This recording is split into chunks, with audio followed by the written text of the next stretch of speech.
নমস্কার বন্ধুরা, তিয়াশাস রেসিপিতে সকলকে স্বাগত জানাই। আজ আমি মাছ আর ধনেপাতা দিয়ে একটা দুর্দান্ত স্বাদের রেসিপি আপনাদের বানিয়ে দেখাবো। যে কোনো মাছ দিয়ে আপনারা এটা বানিয়ে নিতে পারেন, তবে আজকে আমি রুই মাছ নিয়েছি। আর এই রুই মাছ দিয়ে ধনেপাতার একটা রান্না আমি আপনাদের তৈরি করে দেখাবো। খেতে খুবই ভালো লাগে। এখানে আমি বেশ কয়েকটা রুই মাছ নিয়েছি আর এক আঁটি মতো ধনেপাতা নিয়েছি। এবার আমি এই মাছের মধ্যে পরিমাণ মতো নুন আর পরিমাণ মতো হলুদের গুঁড়ো মাখিয়ে নিচ্ছি। এইভাবে হাতের সাহায্যে ভালো করে ঘষে ঘষে মাছের দু সাইডে নুন আর হলুদটাকে মাখিয়ে নিতে হবে। আমি মাঝারি সাইজের রুই মাছটা নিয়েছি। আপনারা চাইলে বড় সাইজের রুই মাছ দিয়েও যে কোনো মাছ দিয়ে আপনারা এটা তৈরি করে নিতে পারবেন। তো দেখুন, মাছের গায়ে আমি নুন হলুদটা খুব ভালো করে মাখিয়ে নিয়েছি। এবার আমি এক আঁটি মতো ধনেপাতা নিয়েছি। এবার এই ধনেপাতাটাকে একটু ছোট ছোট করে কুচিয়ে নিচ্ছি। গোড়ার অংশটা কেটে ফেলে দিয়ে এইভাবে মিহি করে কুচিয়ে নিচ্ছি। তো দেখুন, ধনেপাতার গোড়ার অংশটা কেটে বাদ দিয়ে দিয়েছি। তারপর এই পাতাগুলোকে একটু মিহি করে কুচিয়ে নিয়েছি। এই ধনেপাতাগুলোকে শিলের মধ্যে নিয়ে নিচ্ছি।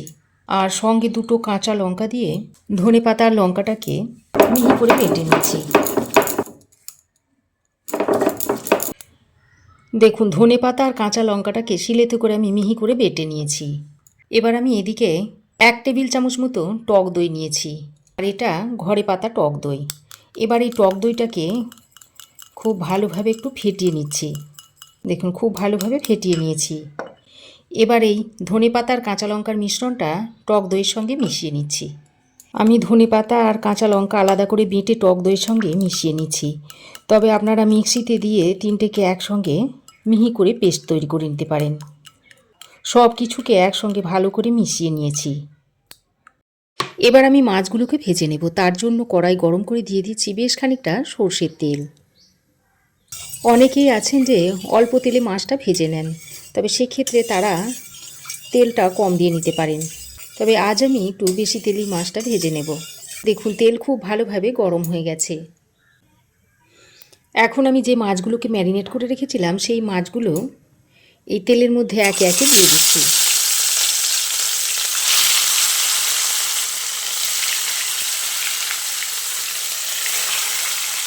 তেলের মধ্যে মাছটা দেওয়া হয়ে গেলে গ্যাসের ফ্লেমটাকে একটু লোতে করে দিয়েছি। তারপর মাছগুলোকে একটু কড়া করে ভেজে নেব। তবে আপনারা অনেকেই কড়া করে ভাজতে চান না, সেক্ষেত্রে আপনারা মাছটা একটু হালকা করে ভেজে নিতে পারেন। তবে আজকে আমি মাছটাকে একটু কড়া করে ভেজে নেব। একসঙ্গে খুব বেশি মাছ দেবেন না, তাহলে মাছটা ভালোভাবে ভাজা হবে না। এদিকে দেখুন, ততক্ষণে মাছের এক সাইডটা ভালোভাবে ভাজা হয়ে গেছে। এবার আমি মাছটাকে উল্টে দিচ্ছি। এইভাবে উল্টে অপর সাইডটাকেও একটু কড়া করে ভেজে নেব। দেখুন, মাছের দুই সাইড আমি বেশ লালচে করে ভেজে নিয়েছি। এবার আমি মাছগুলোকে তুলে নিচ্ছি।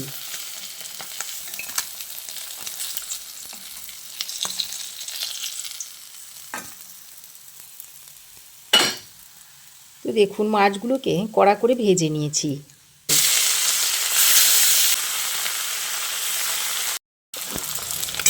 বাকি মাছগুলোকেও আমি ভেজে নিয়েছি।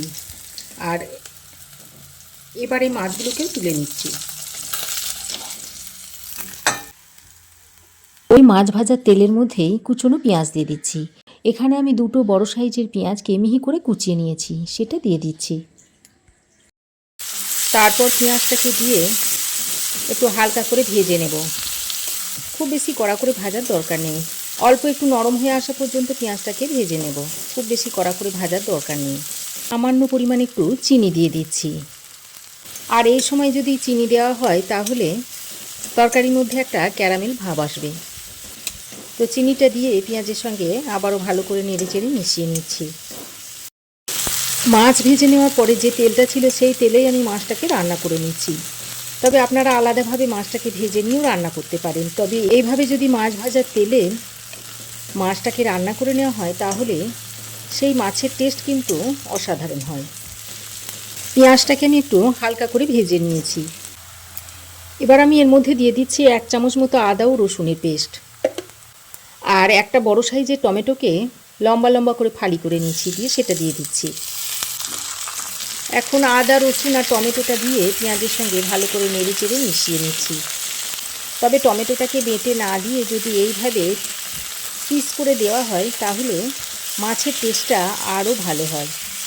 আদা রসুন আর টমেটোটা দিয়ে পেঁয়াজের সঙ্গে আরও কিছুক্ষণ ভালো করে নেড়ে চেড়ে মিশিয়ে নিয়েছি।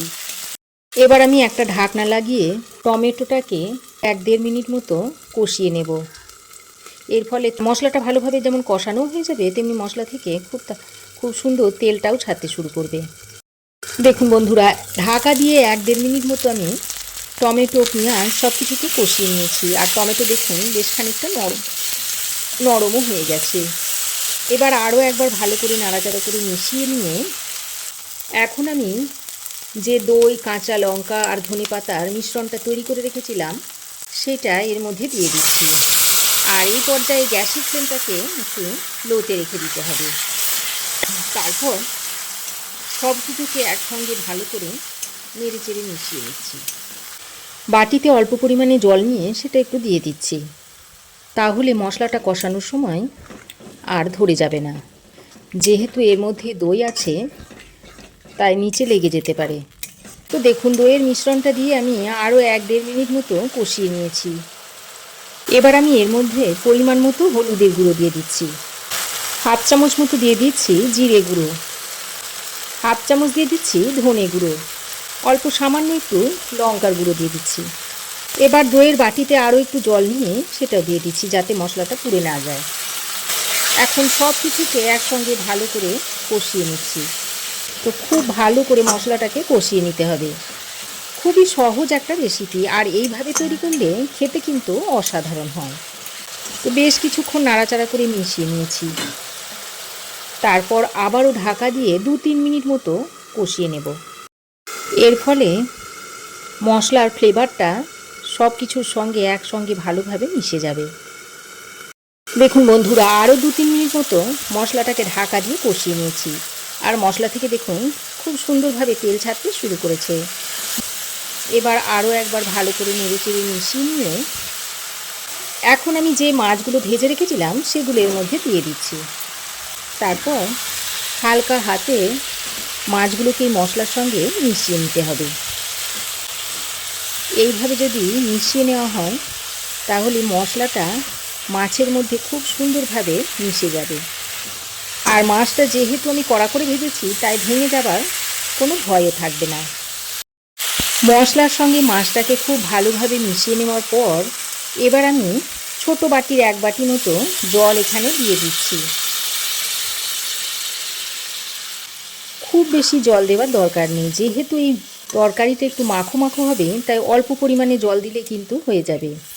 মাছগুলো কড়া করে ভাজার কারণে এর টেস্ট কিন্তু খুবই সুন্দর হবে। আর এই জল দিয়ে মাছটাকে ফুটিয়ে নেওয়ার কারণে মাছটা নরমও হয়ে যাবে।